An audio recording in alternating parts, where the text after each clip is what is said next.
ამერიკის შეერთებული შტატების მთავრობა ბირთვული რეაქტორების აგებისთვის 80 მილიარდ დოლარს დახარჯავს. ეს არის ალბათ ერთ-ერთი ყველაზე მნიშვნელოვანი განცხადება, რომელიც ამერიკის ხელისუფლებას უდესმე გაუკეთებია, თუმცა არ არის გასაკვირი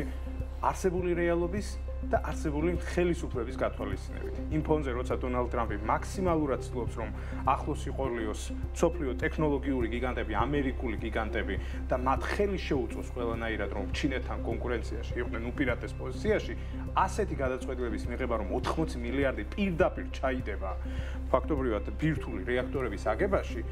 ცხადია, მხოლოდ ისეთი ვიზუალის არა, როგორცაც ახლა მაყურებელი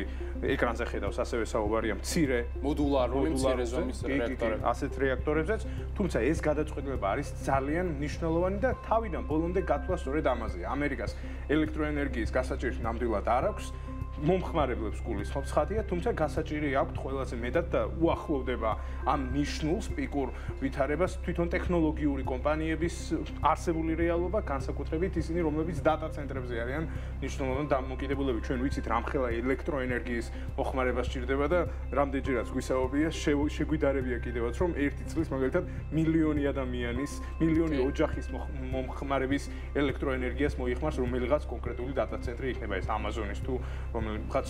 სხვა კომპანიის და ამ ფონზე ამერიკის ხელისუფლების გადაწყვეტილება არის ძალიან მნიშვნელოვანი. Westinghouse-ი განახორციელებს პროექტს, ანდობენ, როგორც ჩანს, ეს არის მნიშვნელოვანი მოთამაშე, რომელსაც გამოცდილება აქვს და 80 მილიარდიდან თავიდანვე პირდაპირ 17.5 მილიარდი ქეშად გადაეცემა კომპანიას, რაც დაიწყოს დაუყოვნებლივ ადგილების შერჩევა, კონკრეტული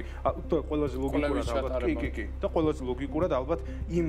ადგილებთან სიახლოვეს აშენდება ეს ობიექტები, სადაც ყველაზე მეტად სჭირდება დატა ცენტრებს აგებას, შესაბამისად ახალი ჰაბები გაჩნდება ამ კუთხით და საინტერესო არის ის, რომ Westinghouse-ს აქვს ესეთი პირობა მიღებული. იმ ფონზე, როცა ამერიკაში კი არა, მთელ მსოფლიოში, ჩინეთს არ გულისხმობს, ძალიან ჭირს დროულად რაღაცების აგება, მით უმეტეს, როცა ასეთ მნიშვნელოვან პროექტებზე არის საუბარი, ამერიკის ხელისუფლება ფაქტობრივად ახალისებს Westinghouse-ს და ეუბნება, რომ თუ 2029 წლამდე მოგვისწრებთ ამ პროექტის განხორციელებას, თქვენ გექნებათ 20%-იანი წილი აი ამ დიდ პროექტში, რაც არის ფაქტობრივად შემოსავლის ულიმიტო წყარო. ვის არ დასჭირდება თავად ეს პროექტი არ იქნება იმდენად დიდი მოგების მომტანი Westinghouse-ისთვის იმასთან შედარებით, რასაც 20%-იანი წილი მოუტანს კომპანიას გზავადაში. სამუდამო გარანტირებული შემოსავალი აქვს ფაქტობრივად. და ეს არის ძალიან მნიშვნელოვანი გადაწყვეტილება, თუმცა აქ არ უნდა სწორად აღნიშნე და სპეციალურად გაუსხაძი, რომ ზოგადად ჭირს ხოლმე ხა ტრამპს თავისი იდეები, აქ ხედვები აქვს და განცხადებები აქვს, მაგრამ რაღაც გიგანტური პროექტები უყვარს ტრამპს. ამხელა მნიშვნელობის პროექტების განხორციელება სწრაფად ვერ ხერხდება ხოლმე, ძირითადად უდაგვიანებებია და საინტერესო იქნება მოკლედ 2030 და ბიუჯეტიც ყოველთვის იზრდება ეს მეგა პროექტების სამარაჯამო წყევლა ასეთი თუკი 80 მილიარდი არის ახლა და ანგარიშები 2029 წელს ძალიან მარტივად შეიძლება ვთქვათ რომ 150 მილიარდი ღირს ყოველთვის ასეა ზოგადად ასეთი პროექტის განხორციელება აქ თან უნდა გავითვალისწინოთ, რომ დაახლოებით 5 სხვადასხვა მარეგულირებელი ორგანო იქნება ჩართული ამ პროცესში. გარემო ცალკე ზომავს,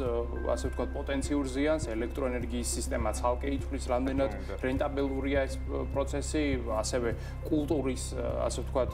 სამინისტროც თეორიულად შეიძლება ჩაერთოს, რამდენად ჯდება ქალაქის ან რელიეფის იერსახეში მთელი ეს პროექტი და მოკლედ სადაც დატა ცენტრები იქ არ უნდა იყოს არანაირი კულტურული დანიშნულების ძეგლი, მაგრამ ნუ არ ვიცით ეს ამერიკა არ არის ზოგადად დიდად დაუსახლებელი უდაბნოებით მოცული სახელმწიფო, იქ დეიტა ცენტრები ვიცით რომ არის ქალაქის ცენტრებშიც კი ქალაქის ცენტრებშიც არის დეიტა ცენტრები და ნუ ნახოთ აქ როგორი რაღაც იქნება მაგრამ განცხადება საკმაოდ სერიოზულია ძალიან სერიოზულია და ეს იმაზე მივიტყებს რომ დეიტა ცენტრებზე ელექტროენერგიაზე და მათ შორის ბირთვულ ენერგიაზე მოთხოვნა მთელი მსოფლიოს მასშტაბით იზრდება